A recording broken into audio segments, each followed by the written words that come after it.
What's going on YouTube? It's your boy Advice back again, and today we're going to do something a little bit different.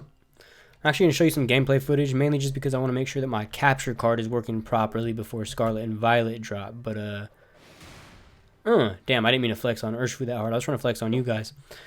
I wanted to show you this t-shirt that I got in the game. So this shirt is the exclusive DJ Mustard Dojo shirt, and you get it by going into the dojo here and going straight to the back. And there's a lady who will give you the opportunity to compete in basically a monotype gauntlet. So I believe it's 5 battle gauntlet, and you have to use 3 Pokemon all the same type, and you do it 18 times, once for all the types. And if you can complete that little 5 battle gauntlet with all 18 types, you get this shirt as a reward. And I've actually never seen anybody else with this shirt in the ranked game, so I don't know if any of you have completed that, but yeah, it's a pretty cool little prize, I thought. The other thing I wanted to show you guys and girls is my shiny collection. So I have all these Pokemon that I've bred besides Mewtwo and Tapu Koko, which obviously I caught in the Crown Tundra Dynamax Adventure. But I wanted to show you something unique about my shiny Pokemon, because I don't just hatch them in front of the nursery.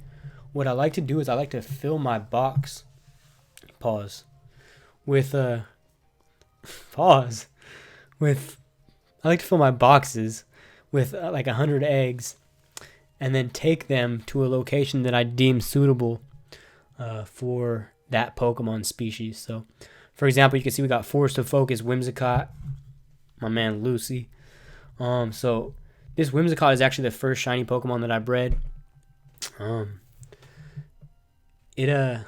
September 4th is my birthday, so it was like a birthday present to myself. My first shiny. I saw shiny Whimsicott in a ranked game, and I was like, dang, that looks cool. It reminded me of Toon Link from the Smash Bros. Brawl on the Wii, which Dark Toon Link was the main character that I used besides Sonic.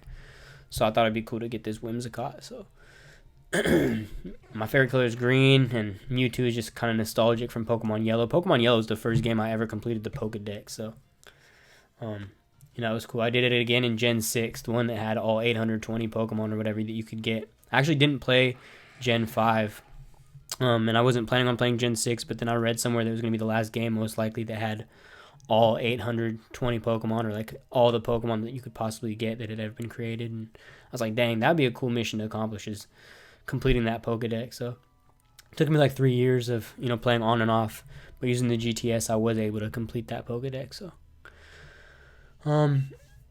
we got Inteleon, my man Slick in the Soothing Wetlands, Chad, the Lake of Outrage Gyarados, Incineroar. And so you can see I have 2 Incineroars hatched on the same date, and the reason for that was because it was for a tournament for Wolf. Wolf was hosting like a GS Cup tournament back before we had played any restricted formats in Generation 8. And I knew that people were going to use Zacian and Calyrex because they were the new Pokemon. They were super fast, they were strong. And Incineroar was my proposed counter to them. And so this Incineroar, it's a max speed adamant with enough attack investment to guarantee the Oka with Flare Blitz onto Zacian. And so with max speed, 112 speed, it is under Tailwind able to accelerate past Calyrex, Shadow, and Zacian if they don't have Tailwind or speed control of their own. And when you lead Incineroar into them, they think you're just being pesky, and is actually a really good Dynamax Pokemon into a lot of teams. So I liked this Incineroar, but I wanted it to be shiny because it was a special Incineroar. It wasn't your usual, Pester, Parting Shot, Taunt Incineroar. It had a little bit more purpose in its life. So the problem was I could not, for the life of me, hatch one that had Intimidate. I actually hatched 3 that day. Started like first thing in the morning, and I was like, okay, like first one came pretty quick, but of course it was Blaze. Second one, towards the end of the day, it was Blaze. And then third one, I got, and it was finally Intimidate. So I don't remember if they didn't have the ability patch yet, or I was just being stingy with my ability patches, but I was like, dang, it's pretty cool that I was able to hatch 3 in one day, and I gave one to a friend of mine. It was the Blaze ability, but it was still a shiny Incineroar, so. We got Lilo and Stitch here. So Lilo and Stitch, and yeah, notice I also have like no good attack on Whimsicott, Lilo. The reason I hatched 2 Comfeys was because I wanted a Comfey that had bad special attack, so I could use it as a proc for Moltres, like a weakness policy proc without doing a bunch of damage. But actually, this is right here, this Comfey is the only shiny that I hatched that had the rare squares. I think it's like a 1 in 20 chance that a shiny will have the squares. And this is the only one out of all the Pokemon that I've hatched that has the squares. So it is really tough to get a square shiny. If you see teams that have like all square shinies, probably hacked. And that's cool, to each their own. But yeah. I got Metagoat.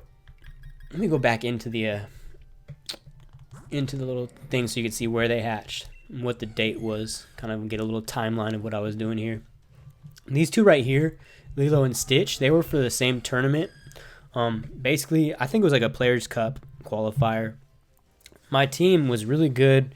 It was based upon Urshifu and Tornadus and setting Rain Dance with Tornadus and just doing a lot of damage with Surging Strikes. And I believe it had Comfey and Moltres as well. I know it had Moltres for sure. I don't remember if it had the Comfey on it, if it was just allowed the opponent to set my policy or not. But the team evolved into having Comfey for sure. But yeah, basically my team struggled with Wheezing Regigigas. So I devised this strategy here of leading this defensively bulky Espeon. I just really like the green color. That's why I got the Mewtwo too, but green's my favorite color, and a lot of people don't like this Espeon, but I think it's pretty sick. And so with that special attack investment and Twisted Spoon, it does pretty good damage, and then the defense allows it to survive a Dynamax Max Strike from Life Orb Regigigas after I get a Charm off into it, or the Will-O-Wisp from Dragapult. And so the main game plan with this 2, the point of the combo, was to lead them. They both outspeed Regigigas. I Dynamax Dragapult. I go for a Max Mindstorm into the Weezing. And then if they protect, I got the Psychic Terrain up. And next turn, Expanding Force will do a bunch of damage and guaranteed Oko the Weezing. So, Charming or Will-O-Wisping. The Regigigas were good, and the Will-O-Wisp on the Dragapult was mainly just in case like they had a team that made it so that Dragapult wasn't a suitable Dynamax to what they had in the back. Just Charming and Will-O-Wisping the Regigigas and then doubling into the Weezing the next turn with Psychic attacks was good enough if I didn't want to Dynamax the the Dragapult.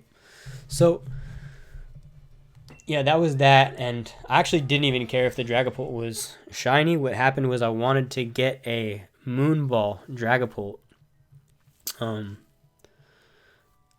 I caught one, and then I was breeding it just to, have like a properly competitive Moonball Dragapult, and within like the first like 30 or 40 eggs, I got a shiny Dragapult, so that was sick. Inteleon is another one that I got that happened really quickly. I think this one was within 20 eggs. It was literally like as soon as I started, I got this shiny. It gave me a lot of hope that shiny hunting and breeding would be easy, but it's not.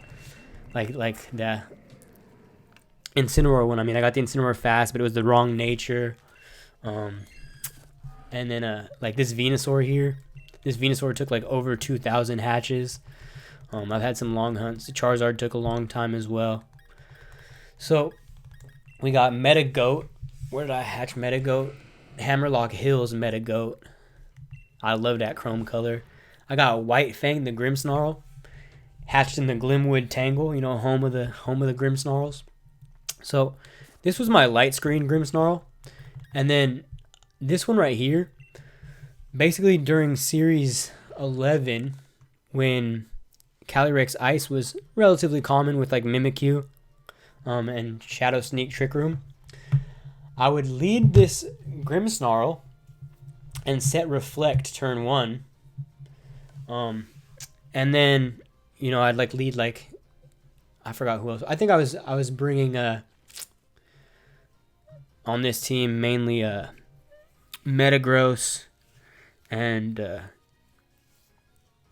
Yveltal, and that was the counter to Dynamax Calyrex Ice. But what I would do is I'd set Reflect and switch Metagross in turn 1, and then turn 2 I would switch Metagross out into Yveltal. They were very unlikely to go for the Max Hailstorm into the Metagross slot, and if they went for the Weakness Policy proc to make sure they could kill a Dynamax Metagross,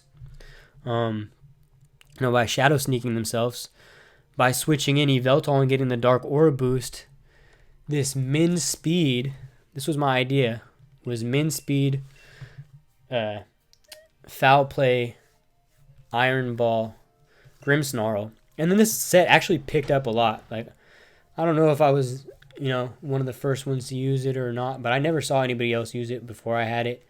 But I know it became really big in Series 12, but you can see I hatched this Min Speed September 4th, 2021, again on my birthday. It's like a couple gifts to myself is giving myself prankster Pokemon.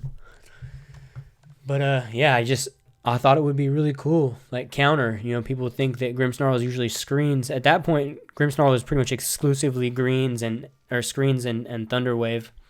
But I thought it would be really cool to have Foul Play boosted by Dark Aura, with the Reflect to help out, Thunder Wave just for basic spam, and then the Trick Iron Ball.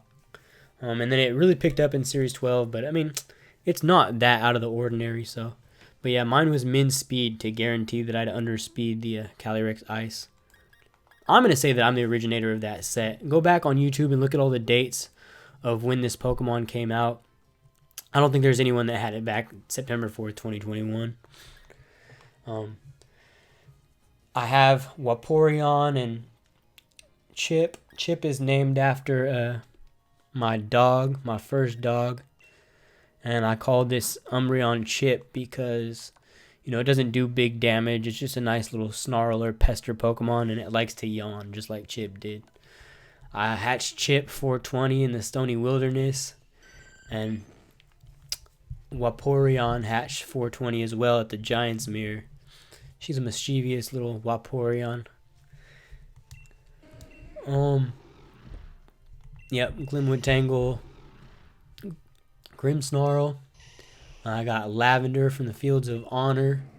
Another Brawler's Cave Incineroar. And so this one was about 10 months after the original Incineroar, as you can see. But they had an event that allows you to catch the Alolan starters in whatever ball you wanted. And I really wanted a Moonball Incineroar. So I got my Moonball Incineroar and hatched it in Brawler's Cave. And it had my favorite characteristic too, Mischievous. So that was pretty cool. I got Seismitoad here. Seismitoad was meant for a good counter to Regieleki and Kyogre. This is a water absorb. A lot of people used Swift Swim Seismitoad with their Kyogre teams, but I was running Yveltal in Series 11. And so water absorb paired really nicely with Assault Vest Yveltal to shut down Kyogre leads. I could go for Icy Wind to slow things down. It could sit in front of Regieleki really nicely, and Scald Burns were always nice. And this was actually a really good Dynamax in front of Zacians, because Zacians didn't really have much to hit it, unless they were running like Play Rough. And even Play Rough wasn't doing a ton of damage to Dynamax. This Azumarill actually hatched in the Battle Tower. I don't remember what was happening, but I needed to run to the Battle Tower while I was hatching, and I didn't think I was going to get the egg at that point. Because what are the chances that the one time you stop doing errand in game, you hatch the shiny? But this Azumarill hatched in the shiny in the Battle Tower, as a shiny in the Battle Tower, and I was like, dang, that's kind of cool. So this is the only shiny that I don't have a nickname for. If you're still watching and you want to send an idea for what nickname this Azumarill should have, feel free to drop that in the comment section, and I'll take that and I will keep that in mind, and if I like it, I'll go with it. I got 6'9", the shiny Darmanitan, and I actually have two of them. And the reason I have two is because I was developing a Zen mode endure strat weakness policy just to deal with Zacians. I thought it would be cool to, this was for Series 12. I thought it'd be cool to lead Darmanitan and go for protect or endure, just depending on what kind of lead they have. But if they didn't have like a fake out lead and I thought they might attack into, like especially if it was Tailwind and Zacian, I would click endure while they went for a Behemoth Blade or whatever they wanted to go into. And then I would take that and activate my weakness policy, and I could get off big earthquakes, and it just forces them to attack at the very least into Darmanitan twice.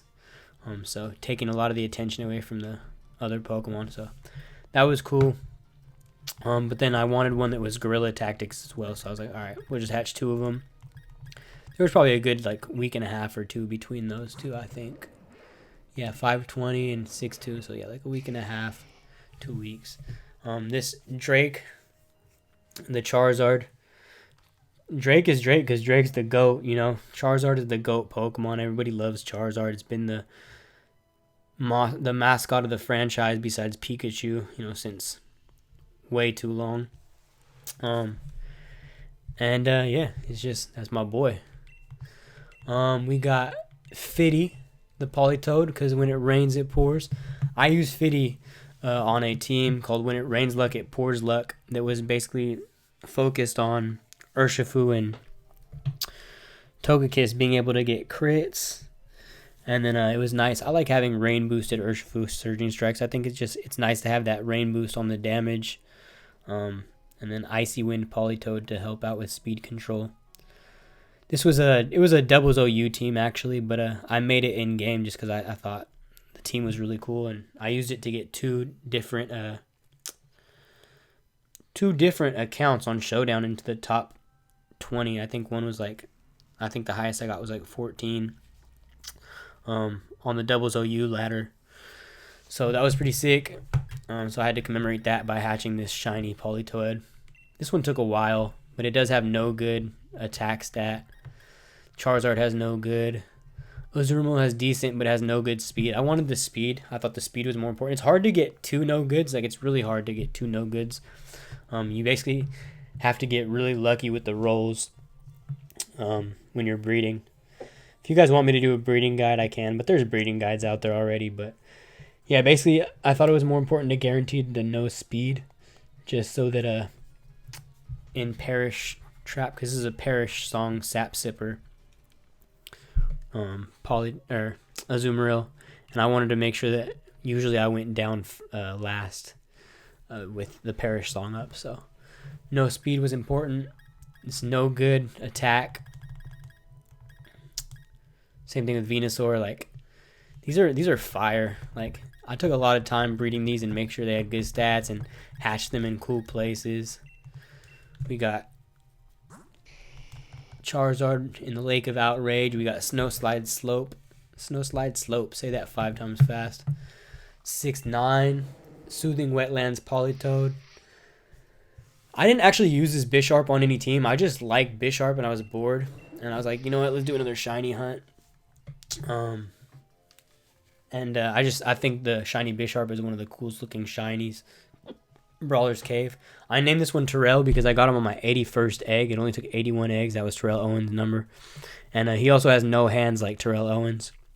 Somewhat vain and defiant. So it really fits the Terrell Owens theme. And he's got a helmet. It kind of looks like a football player a little bit. So we got Speed Boost Shiny Blaziken, capable of taking hits, and the Brawler's Cave. And I named this one Kazama because it looks like Jin Kazama with the pants. Jin Kazama was the main character from Tekken. I used to play a lot of Tekken when I was younger, so a little throwback to Jin Kazama and Tekken is this little bird here. Detect, Focus Energy, Aura Sphere, Flamethrower, and I got Scope Lens on it to pair with the Focus Energy to guarantee crits. Assault Vest T-Tar. This is a staple of the channel. If you've been watching my videos, you know about T-Tar. Love this move set. Really good into the meta. Stony Wilderness takes plenty of siestas. It's my sleepy girl, Reptar. Dream Ball Tyranitar. Let's go. And then Clefairy, Courageous Cavern Clefairy, because, you know, she's a little Pokemon, but she goes into battle against all the big warrior Pokemon, and she stands in front of them, and she's courageous. So I named her Starlight after the character from The Boys. And then I got Chamomile, the Beast Ball Amoonguss. Now I know everybody got a free Amoonguss, you know, with the 0 speed and 0 attack. But I didn't want it with the ball that was in the Cherish Ball. I wanted it to be in a Beast Ball and be able to have my own nickname. So I got no good attack, no good speed. It was just one of those ones I got the lucky roll on. Hatchet in the Forest of Focus. Quirky by nature, capable of taking hits.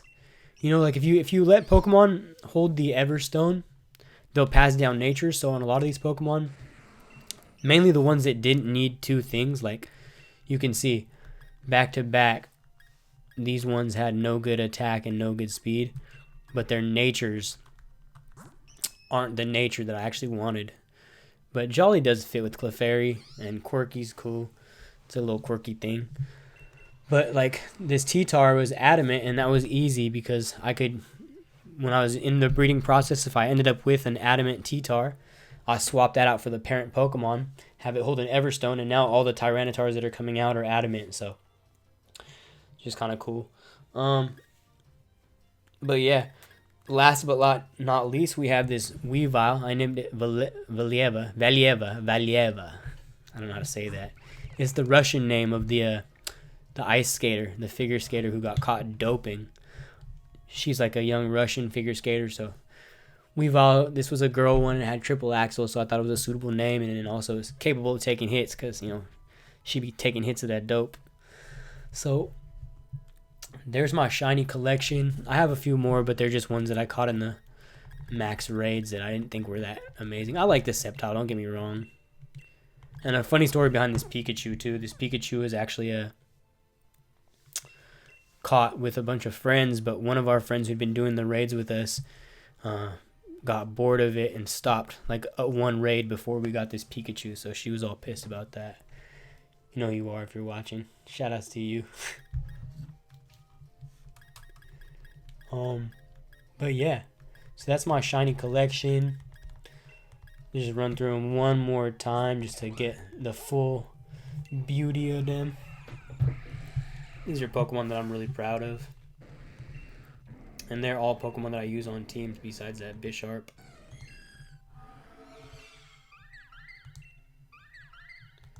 Square shiny Cosmo, that's my boy. We got White Fang. You know, the part about the Grimmsnarl that I think is the coolest is that little like blue diamond on his chest. It just looks really sick with the white colors. Purple Vaporeon. We got Lavender. Kane. Orange Seismitoad is sick. Yellow Azumarill. Don't forget to drop a comment about what nickname I should give that Azumarill.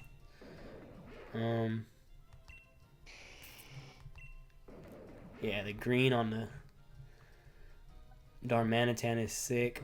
I really hope I can bring most of these Pokemon to the next game. We'll see.